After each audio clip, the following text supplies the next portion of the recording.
ሰላም የፕራክቲካል ድሪም ተከታታዮች እንደምናችሁ። ዛሬ የምናየው የግሬድ 11 ዩኒት 10 ቀጣዩን ፓርት ነው የምናየው። ዛሬ የምናየው ስለ አሜሪካን ሪቮሉሽን ነው። ስለ አሜሪካን ሪቮሉሽን ቀጥታ ይሄ ነው የተዘጋጀው ከመጽሐፋችሁ ነው። ምንም የተጨመረ ነገር የለም። ይሄን ስታነቡ መጽሐፋችሁን እያነበባችሁ ነው ማለት ነው። ወደ ትምህርቱ እንሄዳለን። The 13 British settlement and plantation colonies in North America, which later became independent USA, extended from Canada in the North Florida in the south and from the Atlantic Ocean inland to the Appalachian Mountain. የመጀመሪያው ፓራግራፍ የሚያወራው የአሜሪካን የ13 ኮሎኒዎቹ ከየት እስከ የት ኤክስቴንድ ያደርጉ እንደነበረ ነው። ለምሳሌ እዚህ ምስሉ ላይ ብትመለከቱ እዚህ ጋር ካናዳ ነች። ከካናዳ አንስቶ እስከ አፕሊቺያን ማውንቴን ያሉት 30 ኮሎኒስ ምን ይባላሉ?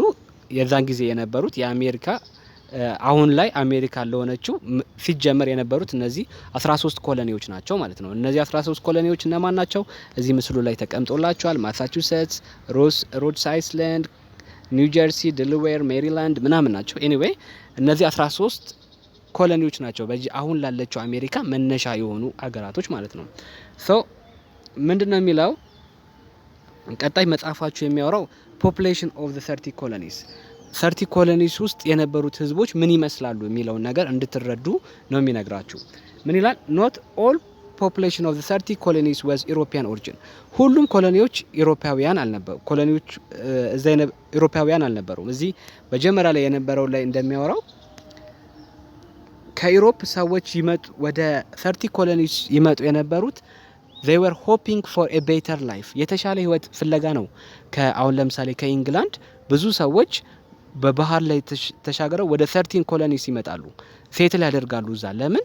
ኢንግላንድ ላይ ደሃ የሆነ ሰው ወደ 30 ኮሎኒስ የባህር ከፍሎ 30 ኮሎኒስ ላይ መጥቶ የራሱ መሬት ይዞ ስሌቮችን ይዞ እያሰራ ሀብታም መሆን ይችላል። ስለዚህ ብዙዎቹ ሴትለሮች የመጡት ኢንግላንድ ላይ ከነበራቸው ህይወት የተሻለ ህይወትን ፍለጋ ነው ማለት ነው። ግን ማወቅ ያለባችሁ ምን ይላል እዚህ ጋር? not all population of the 30 colonies was of European origin። ሁሉም ግን ኢሮፓውያን አልነበሩም። ለምሳሌ እነማን ነበሩ? ከኢሮፓውያን ውጪ ኔቲቭ አሜሪካኖች ነበሩ። እዛ ቦታ ላይ ይኖሩ የነበሩ የድሮዎቹ ሰዎች ነበሩ። እዚህ ምስል ላይ የምትመለከቷት ለምሳሌ ኔቲቭ አሜሪካን ማለት ነው። እና the people of America, the native American people of America had been greatly reduced by disease and by being driven off their land by superior military technology of the European settlers። ግን እነዚህ ኔቲቭ አሜሪካኖች በጣም በቁጥር ቀንሰዋል። የቀነሱት በሁለት ምክንያት ነው። አንደኛ በዲዚዝ በጣም ብዙ አይነት በሽቶች ያጠቋቸው ነበር። ከዚህም በተጨማሪ they were driven off their land by superior military technology of the European settlers። እነዚህ ኢሮፓያኖች ወይም ደግሞ ኢንግላንዶች እንዲሁም ፈረንሳዮች በመጡ ቁጥር ቦታ ሲያስለቅቋቸው እየተዋጉ ስለሆነ ኢሮፓያኖች ደግሞ የተሻለ የሚሊታሪ አቅም ስለነበራቸው ይዛኔ ሬድ ኢንዲያኖችን ወይም ደግሞ እነዚህ አሜሪዲያንስ ወይም ኔቲቭ አሜሪካን የምንላቸውን እያባረሩ እየገደሉም ነው ከዛ ቦታቸው እንዲፈናቀሉ ያደረጓቸው ማለት ነው። ከአሜሪዲያኖቹ በተጨማሪ ደግሞ 1.2 ሚሊዮን ወይም ደግሞ 0.5 ሚሊዮን የሚሆኑ አፍሪካን ኦሪጂን ወይም ደግሞ የአፍሪካ ዝርያ ያላቸው ሰዎች ነበሩ ማለት ነው። all 30 colonies had slaves, but slaves were most numeric in the southern plantation colonies። ሁሉም ኮሎኒዎች 13ቱም ኮሎኒ ላይ ብትሄዱ ስሌቮች አሉ። ነገር ግን ሳውዘርን ኮሎኒዎች ሞር ስሌቭ ነበራቸው። During or soon after the War of Independence, slavery ended in North state but not in the South.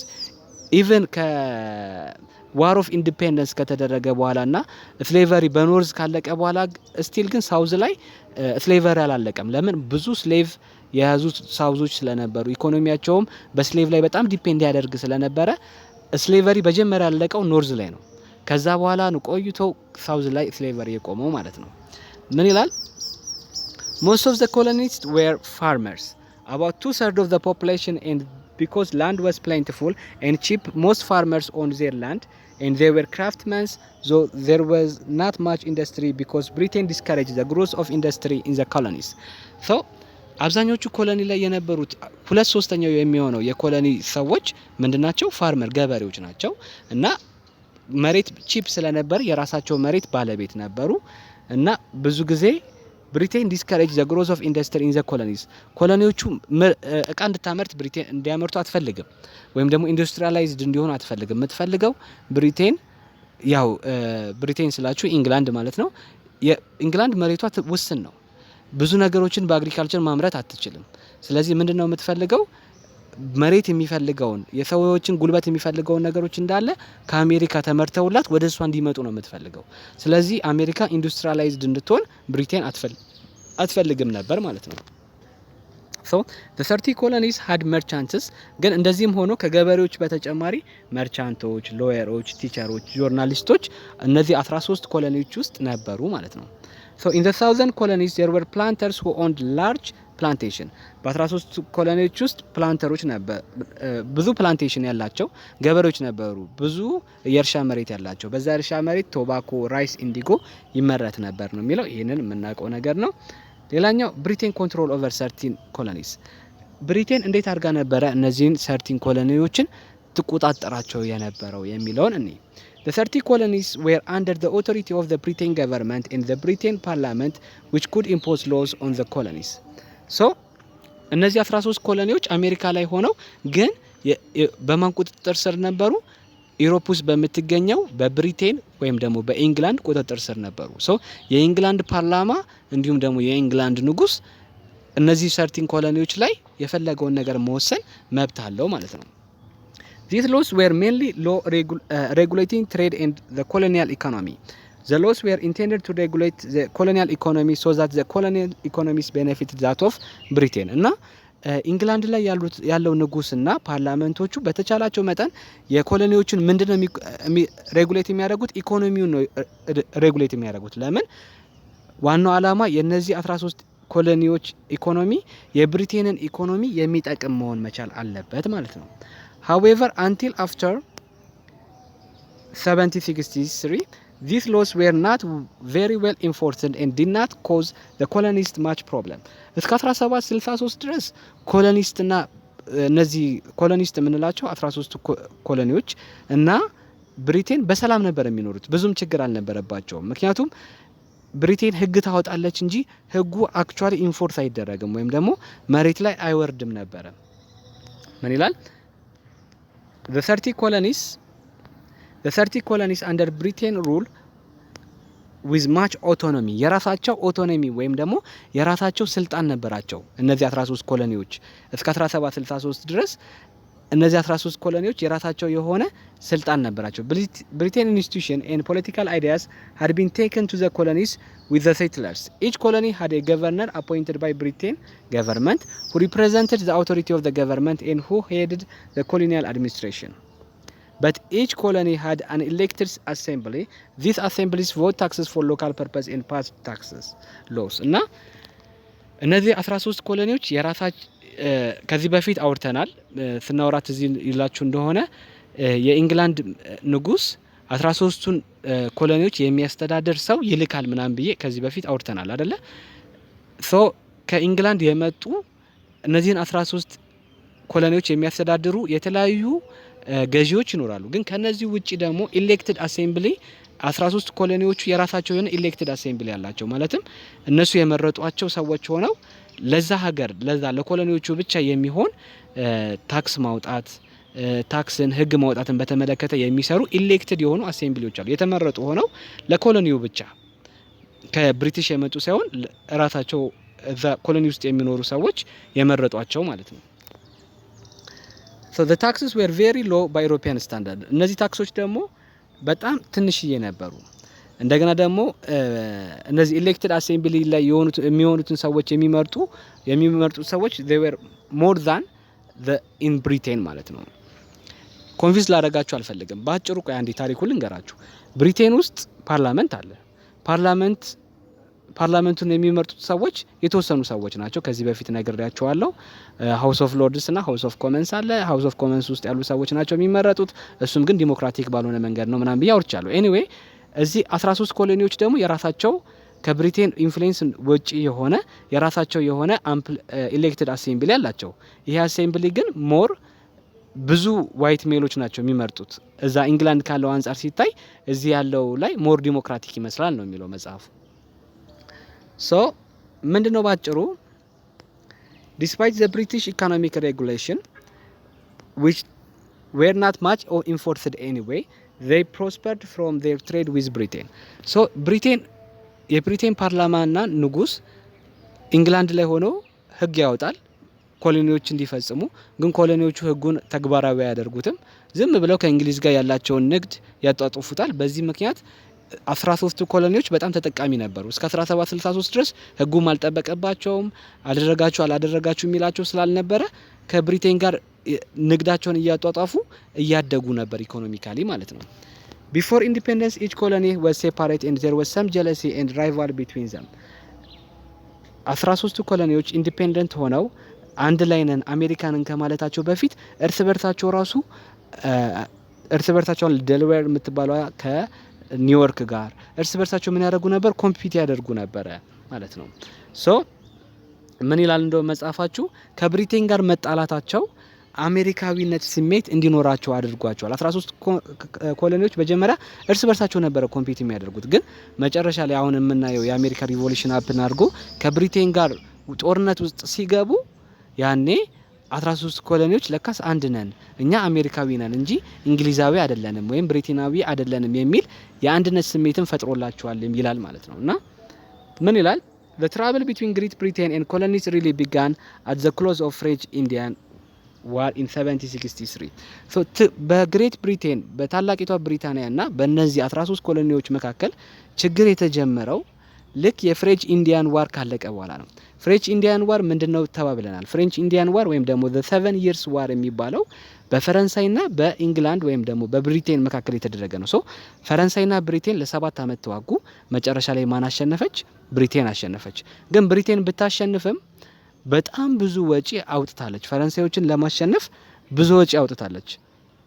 ከዚህ በፊት እንደነገርኳችሁ the 7 years war የተካሄደው አሜሪካ ላይ ነው። ታዲያ ለምንድን ነው ብሪቴን የተዋጋችሁ? እንደነገርኳችሁ እነዚህ 13 ኮሎኒዎች የማን ናቸው? የብሪቴን ናቸው አይደለ? ፈረንሳይ ደግሞ በዛ ጊዜ እዛ አሜሪካ ላይ ግዛቷን እያስፋፋች ስለነበረ ያንን ግዛት ለማስጠበቅ የ13ቱን ኮሎኒዎች ቦታ ለማስጠበቅ ስትል ብሪቴን ከፈረንሳይ ጋር ብዙ ወጪ አውጥታ ተዋግታለች።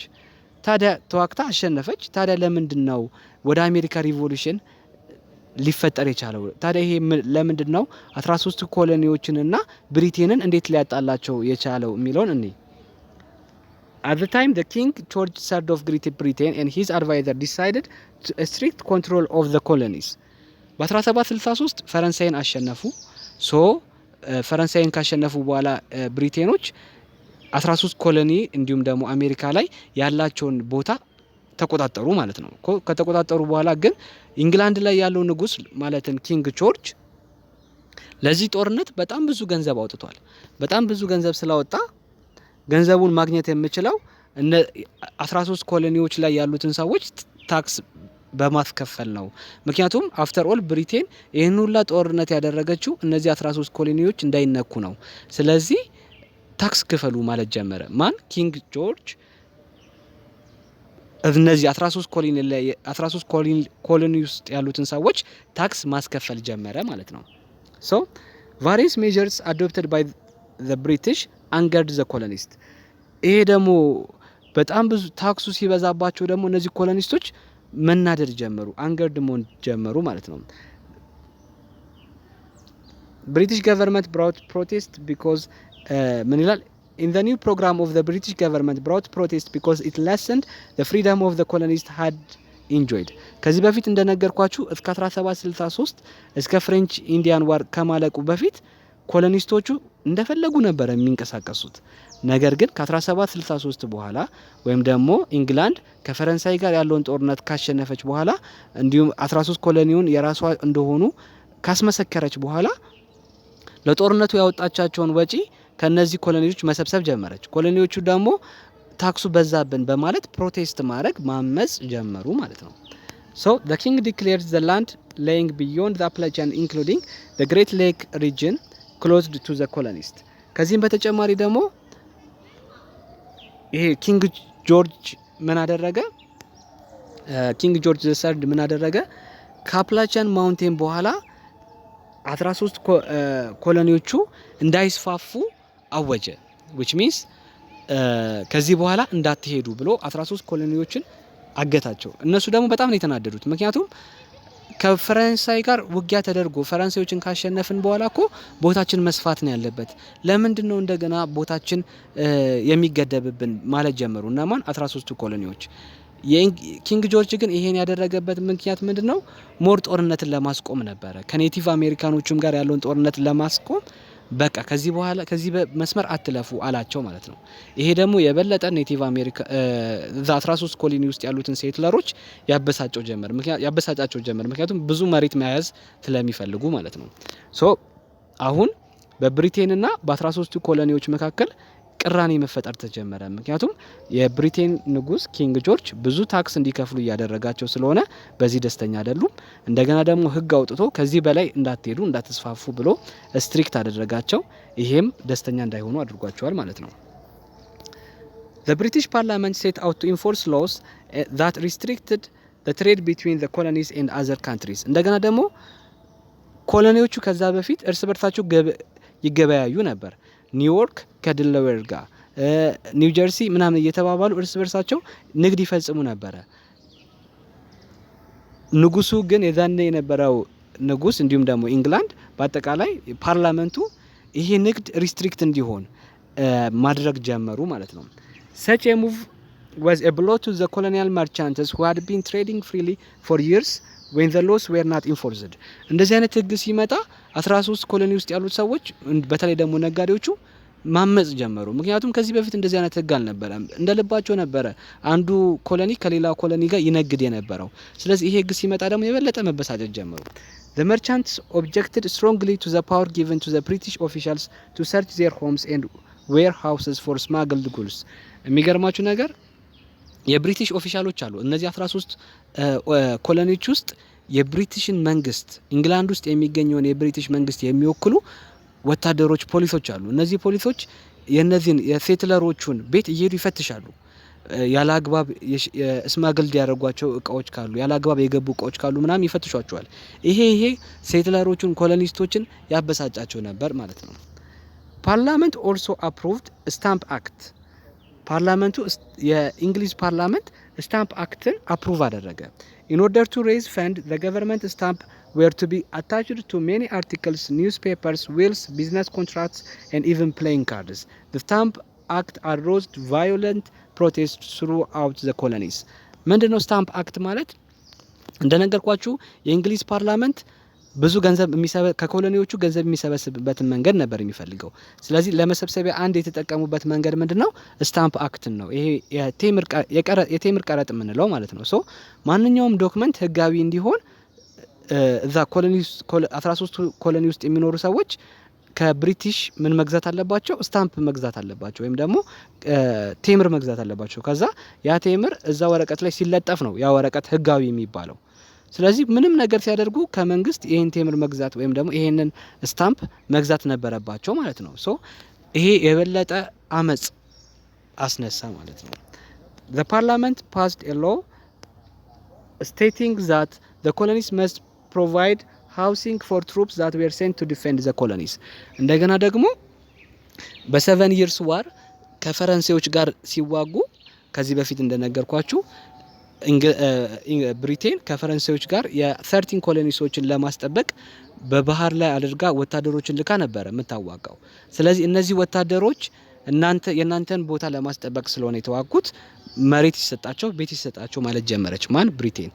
ይሄ ኮሎኒስቶችን የበለጠ ያስቀይማቸው ጀመር ማለት ነው። ሶ ብዙ የሚያስቀይማቸው ነገር እየበዛ መጣ በሁለቱ መሃል። This program of strict control was put into effect between 1763 and 1765. so ከ1763 እስከ 1765 እንደነገርኳችሁ ስታምፕ አክት በጣም ሌሎችም ሹገር አክት ምናምን የሚባሉ ብዙ ህጎች ይወጡ ጀመረ ማለት ኮሎኒስቶች ላይ ብሪቴን ብዙ ገንዘብ ከኮሎኒስቶች የምትሰበስብበትን መንገድ መፍጠር ጀመረች ማለት ነው። The colonists showed their resentment toward British policy in different ways.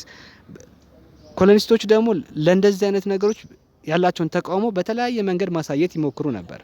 በተቻላቸው መጠን በስፒች፣ በአክሽን፣ በንግግራቸውም ለማሳየት ይሞክሩ ነበር።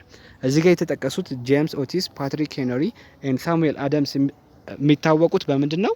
ይሄንን የኮሎኒስቶችን ተቃውሞ በማሰማት የሚታወቁ ሰዎች ናቸው ማለት ነው። So up to 1775 there had been a little talk of independence. እስከ 1775 ድረስ ስለ ኢንዲፔንደንስ ብዙ አይወራም ነበር። 13ቱ ኮሎኒዎች ለምን ከብሪቲሽ ራሳችንን እንለይ የሚል ሀሳብ አያወሩም ነበረ። ጸጥ ነበር የሚሉት። But during 1775 and 1776, however, more and more colonies came to believe in the necessity for independence. ከ1775 እስከ 1776 ግን ብዙዎቹ ኮሎኒስ ውስጥ ያሉ ሰዎች በቃ እኛማ ራሳችንን ከብሪቲሾች መለየት አለብን የሚል ሀሳብ ያመጡ ጀመር። One main reason for this was the fighting between the British soldiers and the colonial military in the Concord, Lexington and Bunker Hill. ምንድነው ሞር ራሳችንን ከብሪቴን እንለይ የሚል ሀሳብ እንዲያመጡ ያደረጋቸው እዚህ ቦታ ላይ የተደረገ በብሪቲሾችና ኮሎኒዎች ባይ ዘ ዌይ የራሳቸው ሚሊታሪ አላቸው። ለራሳቸው ፐርፐዝ የሚጠቀሙት እያንዳንዱ ኮሎኒ የራሱ 13ቱም ኮሎኒ የራሳቸው ሚሊታሪ አላቸውና በእነሱ ሚሊታሪና በብሪቲሾች ሚሊታሪ መካከል በተፈጠረ ግጭት የተወሰኑ ሰዎች ሲሞቱ በዛም በቃ ራሳችንን ከብሪቴን እንለይ እያሉ ያስቡ ነበር ማለት ነው። Slowly sentiment in favor of independence grow among the colonies. ከጊዜ በኋላ በቃ ራሳችንን እንለይ የሚለው ሀሳብ እየጠነከረ መጣ ማለት ነው። On July 4, 1776, the Second Continental Congress, the body then representing the 30 colonies, adopted the Declaration of Independence. So እዚህ ጋር ማወቅ ያለባችሁ ምንድነው? የዛን ጊዜ ኮንቲኔንታል ኮንግረስ የሚባል ነበረ። ኮንቲኔንታል ኮንግረስ ማለት 13ቱም ኮሎኒዎች የተወከሉ ሰዎች አንድ ላይ ተሰብስበው ይወያያሉ። ይሄ ኮንቲኔንታል ኮንግረስ ይባላል። እና እነዚህ ኮንቲኔንታል ኮንግረስ ላይ ያሉ ሰዎች ተሰብስበው ምንን ወሰኑ? ዲክላሬሽን ኦፍ ኢንዲፔንደንስ፣ ራሳችንን ከብሪቴን ተጽዕኖ ነፃ አውጥተናል ብለው አወጁ ማለት ነው። the man responsible for this wording of the famous document was Thomas Jefferson. ይሄ ዲክላሬሽን ኦፍ ኢንዲፔንደንስ ሲጻፍ ሜንሊ በጣም ኮንትሪቢዩት ያደረገው ሰው ማን ነው? ቶማስ ጄፈርሰን ነው። እዚህ ጋር የምታዩት ሰው ቶማስ ጄፈርሰን ነው። ቶማስ ጄፈርሰን እና ከተለያዩ ኮሎኒዎች የተውጣጡት ሰዎች ኮንቲኔንታል ኮንግረስ ውስጥ ሆነው ምን ወሰኑ? ምንን የሚባል ዶክመንት አወጡ? ዲክላሬሽን ኦፍ ኢንዲፔንደንስ ማለትም እኛ 13 ኮሎኒዎች ከብሪቴን ጋር ምንም የሚያገናኘን ነገር የለም ብለው አወጁ ማለት ነው። ሰው ምን ይላል? the declaration proclaimed that what had been the 30 British colonies were now independent and become the United States of America. ስለዚህ ይሄ ዲክላሬሽን ኦፍ ኢንዲፔንደንስ በጣም ወሳኝ የሆነ ዶክመንት ነው። አሁን ላይ የምናውቃት አሜሪካ እንድትመሰረት ያደረገ ዶክመንት ነው ማለት ነው። ራሳቸውን ከብሪቴን ኢንዲፔንደንት አድርገው እኛ ደግሞ አንድ ሀገር ነን፣ ስማችንም ዩናይትድ ስቴትስ ኦፍ አሜሪካ ነን ብለው አወጁ ማለት ነው። ለመጀመሪያ ጊዜ ዩናይትድ ስቴትስ ኦፍ አሜሪካ ስትመሰረት 13 ስቴት ብቻ ነበር የነበራት ማለት ነው። ብሪቴን ዲድ ናት አክሰፕት ዘ ዲክላሬሽን። ኦብቪየስሊ ብሪቴኖች ደግሞ ይህንን ዲክላሬሽን አክሰፕት አላደረጉም። and continued to the war to end the colonial rebellion from 1776 to 1783. ከ1776 እስከ 1783 ድረስ በኮሎኒስቶቹና በብሪቴኖች መካከል ጦርነት ይካሄድ ጀመረ። ብሪቴኖች በእኛ ቁጥጥር ስር ነው የምትሆኑት፣ ሲጀመር እኛንን እኮ ሴትል እንድታደርጉ ያደረግናችሁ፣ በሌላኛው ሳይድ ደግሞ ኮሎኒስቶች በቃን፣ ከናንተ ጋር ያለን ግንኙነት በቃ እዚህ ቦታ ላይ እኛ ለ100 አመታቶች ኖረናል፣ ስለዚህ ካሁን በኋላ ይሄ ቦታ የኛ ነው፣ ከብሪቴን ነፃ ነን በሚል ጦርነት ማድረግ ጀመሩ ማለት ነው። ፋይናሊ ግን ያሸነፉት ያው ኦብቪየስሊ ፋይናሊ ማሸነፍ የቻሉት እነማን ናቸው? the patriots ወይም ደግሞ አሜሪካውያን ናቸው። እንዲያሸነፉ ግን ያደረጋቸው 3 ምክንያቶች ናቸው። እነዚህ 3 ምክንያቶች መጽሐፋችሁ ላይ ተጠቅሰዋል። የመጀመሪያው ምክንያት ምንድነው? ጂኦግራፊክ አድቫንቴጅ ነው። more than 3000 miles of the ocean separate the America colonies from England. This distance together with the fact that the 30 colonies were spread out over large area made the moving and supplying of large British armies difficult. አሜሪካውያን እንዲያሸንፉ ያደረጋቸው ዋነኛ ምክንያት ብሪቲሾችን እንዲያሸንፉ ያደረጋቸው ዋነኛ ምክንያት ምንድነው? ጂኦግራፊክ አድቫንቴጅ ነው። ማለትም አስቡት፣ ኢንግላንዶች ከአሜሪካውያኖች ወይም ደግሞ ከነዚህ ከ13 ኮሎኒ ሚሊታሪዎች ጋር ለመዋጋት የሚመጡት ከዩሮፕ ነው። ወታደሮቻቸውን በመርከብ ጭነው 3000 ማይል የሚሆን የባህር ላይ ጉዞ ተጉዘው ነው ከዛ በኋላ ወታደሮቹ ከነዚህ 13 ኮሎኒ የተወጣጣ ሚሊተሪ ጋር የሚዋጉት አስባችሁታል። ወታደሮቹ ረጅም መንገድ ነው የሚሄዱት። ስለዚህ ማመላለሱ ራሱ እነዚህን ወታደሮች በጣም ዲፊካልት ነው። ወታደሮቹ እዛ ከደረሱ በኋላ ራሱ 13ቱ ኮሎኒዎች ቅድም እንዳሳየዋችሁ በጣም ሰፊ ቦታ ነው የያዙት።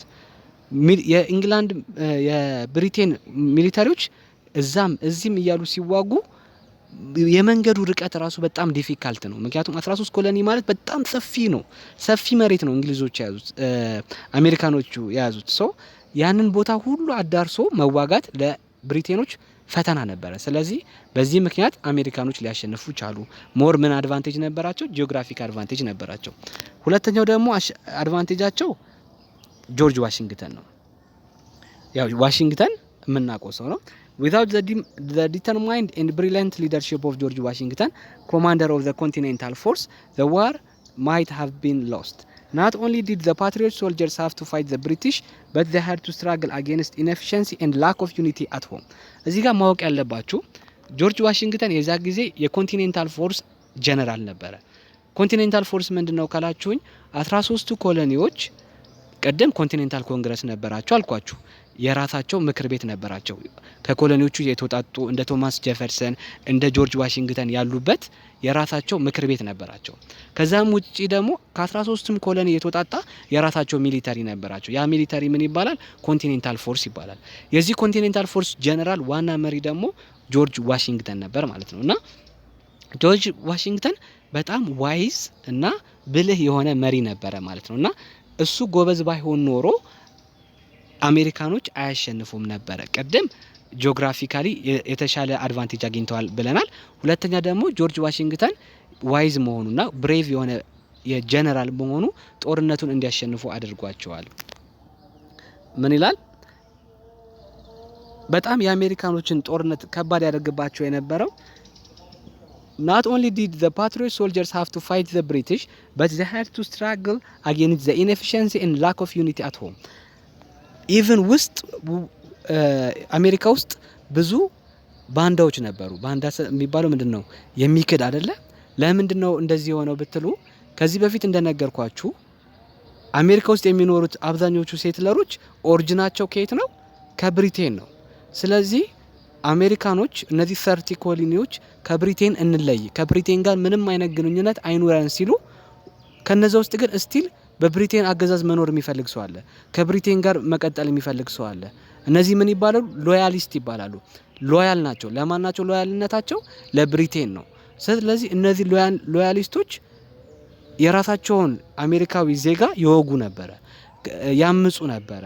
ስለዚህ ጆርጅ ዋሽንግተን ይዋጋ የነበረው ከብሪቴኖች ጋር ብቻ ሳይሆን ውስጥ ሆነው ደግሞ አሜሪካኖችን ከርተው ብሪቴኖች ለብሪቴን የሚያግዙ ሎያሊስቶች ነበሩና ጆርጅ ዋሽንግተን በሁለቱም ሳይድ ነበረ ጦርነት ያደርግ የነበረው። ከውስጥ በኩል ለብሪቴን ከሚያግዙት ጋር፣ በውጪ በኩል ደግሞ ከብሪቴኖች ጋር ይዋጋ ነበር ማለት ነው። እዚህ ጋር ምን ይላል መጽሐፋችሁ? Many loyalists actually fought against their countrymen. ከራሳቸው ሰው ጋር ይዋጋሉ። ለማን አግዘው? ለብሪቴን አግዘው። In spite of such difficulties, Washington never gave up. His firmness kept hope alive among his discouraged officers and men, while the military skills contributed heavily to final victory. እንደዚህ በጣም ዲስከሬጅ የሚያደርግ ነገር ቢያጋጥማቸውም የዋሽንግተን ጠንካራ አመራርነት አሁን ለአሜሪካኖች አሸናፊነት አስተዋጽኦ አድርጓል ማለት ነው። ሶ ለጠቅላላ እውቀት እንዲሆናችሁ ጆርጅ ዋሽንግተን ከዛ በኋላ ጦርነቱን ካሸነፉት በኋላ የአሜሪካ የመጀመሪያው ፕሬዝዳንት የሆነው ጆርጅ ዋሽንግተን ነው። ኢቨን ፕሬዝዳንት ከመሆኑ በፊት ኪንግ ሁን ተብሎ ምርጫ ቀርቦለት ነበር። ኖ እኔ ኪንግ አልሆንም፣ እኔ ፕሬዝዳንት ነኝ ብሎ ለመጀመሪያ ጊዜ ፕሬዝዳንት የሆነው ጆርጅ ዋሽንግተን ነው። እንዲሁም ደግሞ የአሜሪካ $1 ቢል ላይ ፊት ላይ የምታዩት ጆርጅ ዋሽንግተን ነው ማለት ነው። ሶ የመጀመሪያው the first president of United States of America ብትባሉ ጆርጅ ዋሽንግተን ነው። አሁን የምናየው ጆ ባይደን 46ኛው ፕሬዝዳንት ነው። ስለዚህ ከጆርጅ ዋሽንግተን እስከ ጆ ባይደን 46 የተለያዩ ፕሬዝዳንቶች መርተዋል ማለት ነው። ሌላ ለጠቅላላ እውቀት እንዲሆናችሁ ደግሞ ስለ ጆርጅ ዋሽንግተን የምነግራችሁ ጆርጅ ዋሽንግተን ፕሬዝዳንት ሁን ሲባል ራሱ እሱ ኦልሬዲ ከፖለቲካል ህይወት ወጥቶ ሪታየር አድርጎ ተቀምጦ ነበረ። ግን በቃ አንተ ነህ ያለህን እባክህ ፕሬዝዳንት ሁን ሲሉት ነው ፕሬዝዳንት የሆነው። 4 አመት ፕሬዝዳንት ሆነ። ከዛ እንደገና ሪታይር ላርግ ሲል አይሆንም ብለው እንደገና መረጡት። 8 አመት ፕሬዝዳንት ሆነ። ከዛ በኋላ ግን አልፈልግም ብሎ ሪታይር አደረገ ማለት ነው። እና አሁን ላይ የአሜሪካ ህግ ላይ ብትሄዱ አንድ ፕሬዝዳንት ለሁለት አመት ሁለት ጊዜ ብቻ ነው መመረጥ የሚችለው። 4 አመት ወይም 8 አመት ብቻ ነው ማገልገል የሚችለው። ይሄም የተጀመረው በጆርጅ ዋሽንግተን ጊዜ ነው የመጀመሪያው ፕሬዝዳንት ስለሆነ። እንዲሁም ደግሞ አሁን ላይ የምታዩዋቸውን የአሜሪካ ላይ ያሉ የተለያዩ የስልጣን አይነቶችን ያስጀመረው ጆርጅ ዋሽንግተን ነው። እንደገና ደግሞ አንድ ነገር ብጨምርላችሁ ጆርጅ ዋሽንግተን ስሌቭ ትሬድን በጣም ይጸየፍ የነበረ ሰው ነው። ማለት ይሄን ስላችሁ 300 ምናምን ስሌቮች ነበሩት የራሱ። ግን ስሌቭ ትሬድ በተለይ ደግሞ እየቆየ በመጣ ቁጥር በጣም ይከነክነው ነበርና ሊሞት ሲል እኔ ስሞት ብሎ ዊሉ ላይ ያለ የኑዛዜ የሚባለው እኔ ስሞት 150 ምናምን የሚሆኑት ስሌቮችን ፍሪ አድርጓቸው ብሎ ፍሪ አስደርጓቸዋል። ከዛም ደግሞ ሚስቴ ስትሞት ደግሞ የተቀሩት ስሌቮች ፍሪ ይሁኑ ብሎ ፍሪ አስደርጓልና ይሄ ቀላል ነገር አይደለም። በዛ ጊዜ ስሌቮች ፍሪ ማድረግ የገዛ ወዳጆች የአሜሪካኖችን እንደ መክዳት ነበር የሚቆጠረው። ምክንያቱም ያን ሁላ መሬት ማን ያርሳል ስሌቮቹ ፍሪ ከተደረጉ ማን ያርሳል የሚባል ነገር ስለነበረ፣ ግን ይሄንን ቻሌንጅ ራሱ አልፎ በህይወቱ እንኳን ባይሆን ሲሞት ስሌቮቹ ፍሪ እንዲደረጉ ያደረገ ሰው ነው። ኤኒዌይ ሌላ አንድ የመጨረሻ ዋሽንግተን ዲሲ የምትባለው ስቴት የአሜሪካ ካፒታል ሲቲ የተሰየመችው በማን ነው? በጆርጅ ዋሽንግተን ነው ማለት ነው። ሶ ሁለተኛው አሜሪካኖች ጦርነቱን እንዲያሸንፉ ያደረጋቸው ማን ነው ማለት ነው? ጆርጅ ዋሽንግተን ነው። ሶስተኛውና ሊካድ የማይችለው ግን ፍሬንች ኤድ ነው። ምን ይላል? The Patriots benefited from foreign aid, particularly from France. The French government was very much interested in embracing its old age enemy England. ከዚህ በፊት እንደነገርኳችሁ ፈረንሳይና ብሪቴን ያው ሲዋጉ የኖሩ ሀገራቶች ናቸው። ከዚህ በፊት እንዳወራ ነው 100 years war ላይ ፈረንሳይና ኢንግላንድ ሲከታከቱ ማለት ይቻላል ሲገዳደሉ የነበሩ ሰዎች ናቸው። 7 years war ላይ ደግሞ ብሪቴንና ፍራንስ ተዋክተው መጨረሻ ላይ ማን አሸነፈች ብያችኋለሁ? ብሪቴን አሸነፈች። ሶ ፈረንሳዮች ቂም ይዘዋል። በቃ በብሪቴኖች መሸነፋቸው ያበሳጫቸው ነበርና ልክ እነዚህ 13 ኮሎኒዎች ከብሪቴን ጋር ውጊያ ሲጀምሩ ፈረንሳዮች ለምን ለኮሎኒዎቹ አናግዛቸውም እና ብሪቴን ስትሸነፍ ስትዋረድ ለምን አናይም የሚል ፍላጎት ነበራቸው ማለት ነው። እና ምን ይላል እዚህ ጋር? by helping the young United States French might be able to strike a serious blow to England power. ኮሎኒዎቹ ቢያሸነፉ ኢንግላንድ ፓወሯን ስለምታጣ ስለሚቀንስባት ፈረንሳዮች ሞር ደስተኛ ይሆናሉ ማለት ነው። after the patriot force won a clear cut victory at Saratoga, New York, the French signed a treaty of alliance with Americans in 1778. so እዚህ ጋር ማወቅ ያለባችሁ በአሜሪካኖችና በፈረንሳይ መካከል ትሪቲ ኦፍ አሊያንስ በ1778 ተፈረመ። ይሄ ትሪቲ ኦፍ አሊያንስ እንዲፈረም ደግሞ ያደረገው ቤንጃሚን ፍራንክሊን ነው እና ይሄ ለአሜሪካኖች ማስሸነፍ በጣም ትልቅ አስተዋጽኦ ያደረገ ነው ነገር ነው። ምንድነው እዚህ ጋር መጽሐፋችሁ ላይ የሚለው ሳራቶጋ የሚባል የኒውዮርክ ቦታ ላይ ኮሎኒስቶቹና ብሪቴን ሲዋጉ ኮሎኒስቶቹ አሸነፉ። ሲያሸንፉ ቤንጃሚን ፍራንክሊን ምን አደረገ? ፈረንሳዮችን አሳመናቸው። ይሁት እያሸነፍን ነው፣ እናንተ ደግሞ ብታግዙን ሞር ብሪቲሾችን እናሸንፋለን ብሎ ፈረንሳዮችን አሳመናቸው። ማን? ቤንጃሚን ፍራንክሊን። ሶ ምን ሆነ? በ1778 ትሪቲ ኦፍ አሊያንስ በአሜሪካኖችና በፈረንሳይ መካከል ተፈራረሙ። ፈረንሳይ አግዛቸዋለሁ ብላ ፈረመችላቸው ማለት ነው። ሶ France provided many weapons, soldiers and warship. ፈረንሳይ ለኮሎኒስቶች ያልሰጣቻቸው ነገር የለም። ገንዘብ፣ ዌፐን መሳሪያ፣ ወታደሮችን፣ ዋርሺፕ የጦር መርከቦችን። ከዚህም በተጨማሪ ደግሞ ስፔን እና ሆላንድ ለአሜሪካኖች ብድር ሰጧቸው። ለጦርነታቸው እንዲያገለግሏቸው ብለው ብድር ሰጧቸው። ሶ ምን ይላል መጽሐፋችሁ? Thus the Revolutionary War was more than a struggle for independence from England. It was in a sense a world war. ተታሰቡት እንደ ወርልድ ዋር ቁጠሩት። ምክንያቱም ፈረንሳይ ኢንግላንድ እንድትሸነፍ ብሪቴን እንድትሸነፍ ብላ ያገዘች ነው። ስፔን እና ሆላንድ ደግሞ ለአሜሪካኖች ብድር እየሰጡ ነው። ለምን? ብሪቴን እንድትሸነፍ። ስለዚህ ብዙ ሀገራቶች ማንን ረድተዋል ማለት ነው? አሜሪካኖችን ረድተዋቸዋል ማለት ነው። ከዛ ምን ይላል? The struggle for independence was finally successful. መጨረሻ ላይ ያው አሜሪካኖች ሊያሸነፉ ቻሉ። An American force led by Lafayette, valiant young Frenchman who had joined the patriot cause, trapped British army under the Cornwallis at Yorktown, Virginia.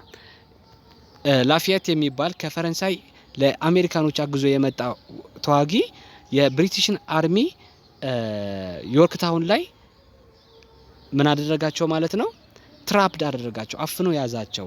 እንዲሁም ደግሞ ከዚህም በተጨማሪ ትልቅ ፈረንሳይ ለዚህ ጦርነት ያደረገችው አስተዋጽኦ ምንድነው? A French fleet made it impossible for British to bring in more troops or supplies by sea. ከዚህ በፊት እንደነገርኳችሁ ብዙዎቹ ወታደሮች የብሪቴን ወታደሮች ተጭነው የሚመጡት ከኢንግላንድ ነው።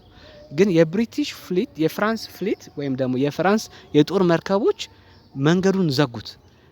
ከኢንግላንድ የጦር መርከቦች እንዳይመጡ የብሪቲሽን ወታደር የያዙ የጦር መርከቦች ወደ አሜሪካ እንዳይመጡ የፈረንሳይ ፍሊት የፈረንሳይ መርከቦች አገዱባቸው። ስለዚህ አሜሪካ ላይ እየተዋጉ ያሉ የብሪቲሽ ሚሊታሪዎች የሚያግዛቸው አልነበረም ማለት ነው። ሶ ፈረንሳይ በጣም ከመነግራችሁ በላይ ረድታቸዋለች ማለት ነው። ሶ መጨረሻ ላይ ያው ብሪቴኖች ተሸነፉ ማለት ነው። ሶ then by the Treaty of Paris in 1783 the United States gained control of the land from the Atlantic to the Mississippi and from what is now Maine to Georgia. Spain ruled Florida and the land west of Mississippi. Great Britain still held Canada. So Treaty of Paris በ1783 ተደረገ። ይሄ መጨረሻ ላይ ጦርነቱ ሲያልቅ የተደረገ ስምምነት ነው። በዚህ ስምምነት ብሪቴን ቦታዎቿን ሉዝ አደረገች። ብሪቴን ምንን ያዘች? ካናዳን ብቻ ያዘች። ከዛ ውጪ ያለው ቦታ ግን 13 ኮሎኒዎች ወይም ደግሞ ዩናይትድ ስቴትስ ኦፍ አሜሪካ የራሳቸው እንደሆነ ማረጋገጥ ቻሉ። ስፔን ደግሞ ፍሎሪዳን ለመያዝ ቻለች። እንደዛ ሆኖ ቀጠለ ማለት ነው። So a constitution of United States was written in 1783 በ1787 ፊላዴልፊያ ላይ የዩናይትድ ስቴትስ ወይም ደግሞ የነዚህ የአሜሪካ ኮንስቲቱሽን ተጽፏል ማለት ነው። It established a strong federal government. George Washington was the first president under the new constitution. ልክ የመጀመሪያው ኮንስቲቱሽን የአሜሪካ ኮንስቲቱሽን ከወጣ በኋላ ወይም ደግሞ ህገ መንግስታቸውን ካወጡ በኋላ በ1787 ጆርጅ ዋሽንግተን የመጀመሪያው ፕሬዝዳንት ሊሆን ቻለ ማለት ነው። So the constitution left many powers to the individual state but authorized the new central government to levy and collect tax. ኮንስቲቱሽኑ ያው ብዙም ፓወር ለኢንዲቪጁዋል ስቴቶች ነው። አሜሪካ ውስጥ አሁን ብትሄዱ እያንዳንዱ ስቴቶች 13ቱም አሁን 50 ምናምን ሆነዋል አይደለ? እያንዳንዶቹ ስቴቶች የራሳቸው ፓወር አላቸው፣ ግን ስቲል ለፌደራል መንግስቱ መገዛት አለባቸው። ሶ ባጭሩ ምን ይላል እዚህ ጋር? The major result of the American War of Independence were ልክ የአሜሪካ ዋር ኦፍ ኢንዲፔንደንስ አሜሪካ ራሷን ነጻ ካወጣች በኋላ የተፈጠሩት ሪዛልቶች ምንድን ናቸው? አንደኛው ኢት ክሬትድ ኤ ኒው ስቴት፣ አዲስ ስቴት ተፈጠረች። ማን የምትባል? አሜሪካ የምትባል ስቴት ተፈጠረች። ስታስቡት ይሄ ታሪክ የዛሬ 250 ዓመት ነው። ስለዚህ አሜሪካ ማለት 250 ዓመት የማይሞላ ታሪክ ያላት ሀገር ነች። አሁን ግን እኛን እንዴት እንደምታደርገን ታያላችሁ። ኤኒዌይ ሶ የአሜሪካን ዋር ኦፍ ኢንዲፔንደንስ አንደኛው ሪዛልት ምንድነው? ኢት ክሬትድ ኤ ኒው ኔሽን፣ አሜሪካን እንድትፈጠር አደረገ። It was one of the immediate cause for the French Revolution of 1789. እንደገና ደግሞ በ1789 ፍሬንች ሪቮሉሽን እንዲፈጠር ምክንያት አድርጓል። ለምን? ቅድም እንደነገርኳችሁ አሜሪካኖች ከብሪቴን ጋር ሲዋጉ ፈረንሳዮች ለአሜሪካኖች አግዟል። ለምን? አሜሪካኖች ከብሪቴን ቁጥጥር ነፃ እንዲሆኑ። ከዛ በኋላ አሜሪካ ካሸነፉ በኋላ ፈረንሳዮች ወደ ሀገራቸው ሲመለሱ ሀገራቸው ውስጥ ምን አለ? ንጉስ አለ። እነሱ ግን እዛ ሄደው አሜሪካኖች ከብሪቴኖች ነፃ እንዲሆኑ ሲዋጉ ነበር። ከዛ ንጉሳቸውን ሲያዩት እንዴ እኛ እዛ ሄደን ለአሜሪካኖች ነፃነት ተዋክተን ግን ሀገር ቤት ስንመጣ ሞናርኪ ንጉስ አለ፣ አረ በል ንጉስ አያስፈልግም ወደሚል ነገር ውስጥ ገቡ። ሶ የፍሬንች ሪቮሉሽን እንዲፈጠር ራሱ የአሜሪካን ሪቮሉሽን የራሱን የሆነ አስተዋጽኦ አድርጓል ማለት ነው። ሶስተኛው it was one of the influence leading to the struggle for liberation of the Spanish and Portuguese empire in the American continent and the independence of Latin America. ላቲን አሜሪካ የምንለው ኖርዝ ላይ ያሉት አሜሪካኖች ናቸው። አሁን በተለምዶ ኖርዝ አሜሪካ የምንላቸው ላቲን አሜሪካም ይባላሉ። ሶ ኖርዝ አሜሪካ ላይ እንደ ብራዚል፣ ፔሩ ምናምን ያሉት ግዛቶች በስፔን እና በፖርቹጊዞች ቁጥጥር ስር እንደሆኑ አውርተናል አይደለ? ሶ አሜሪካኖች ከብሪቴን ቁጥጥር ውጪ ከሆኑ እነ ብራዚልም ራሳቸውን ነፃ የማስወጣት ፍላጎት እያደረባቸው መጣ ማለት ነው። ሶ በአጠቃላይ እነዚህን ሶስት ተጽዕኖ አድርጓል የአሜሪካን ዋር ኦፍ ኢንዲፔንደንስ ማለት ነው። ከዚህ በኋላ መጽሐፋችሁ ይሄ ምስል የሚታወቀው የአሜሪካን ኢንዲፔንደንስን ሪፕሬዘንት በማድረግ ነው ማለት ነው። ኤኒዌይ ከዚህ በኋላ መጽሐፋችሁ የሚያወራው ኢት ኢዝ ኤክሰርፕት ወይም ደግሞ ከዲክላሬሽን ኦፍ ኢንዲፔንደንስ እና ከኮንስቲቱሽን ኦፍ ዩናይትድ ስቴትስ ኦፍ አሜሪካ የተወሰደ ነገር ነው እዚህ ጋር መጽሐፋችሁ ላይ ያስቀመጠው። ይሄንን ዝም ብላችሁ ለእውቀት ብታነቡት ችግር የለውም። ከዛ ውጭ አዲስ ነገር የለውም። ኤኒዌይ ስለ አሜሪካን ሪቮሉሽን የምናወራው ይሄን ይመስላል ማለት ነው። ሃንዳውቱን አስቀምጥላችኋለሁ፣ ዳውንሎድ አድርጋችሁ ተጠቀሙ። ሜክ ሹር ቱ ሰብስክራይብ። አመሰግናለሁ። ባይ ባይ።